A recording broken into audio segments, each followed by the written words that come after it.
Every oil 1000 ml compulsory 1000 ml ఉంటుందా? 1 litre అంటే 1000 ml?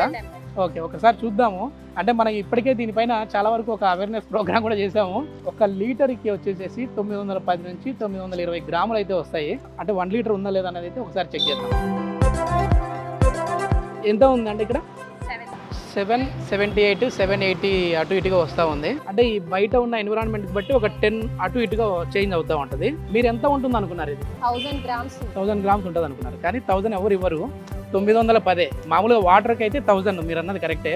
కానీ ఆయిల్ డెన్సిటీని బట్టి 910 గ్రాములు అయితే రావాలి. అయ్యో, మీరు ఈ ఎక్స్పెరిమెంట్ చేసే వరకు మాకు అసలు తెలియదండి. నేనైతే ఎప్పుడు 1 లీటర్ ఉంటుందనే తీసుకుంటాను, కానీ నేను ఇలా జరుగుతుందని ఎప్పుడు అనుకోలే. అంటే దాని బ్యాక్ సైడ్ 800 గ్రామ్స్ అని మెన్షన్ చేశారు కదా వాళ్ళు. సో వాళ్ళని కూడా తప్పు పట్టనీకి లేదు వేరే కంపెనీ వాళ్ళు, ఎందుకంటే వాళ్ళు మెన్షన్ చేస్తూ ఉన్నారు, బట్ అవి చూడరు మీరు. ఎంత అలా ఏం చూడమండి, వెళ్తాం తీసుకుంటాం వచ్చేస్తాం అంతేగాని అంత అలా చూసి క్వాంటిటీ ఉంది కాబట్టి తీసుకోవాలి అలా ఏముండదు.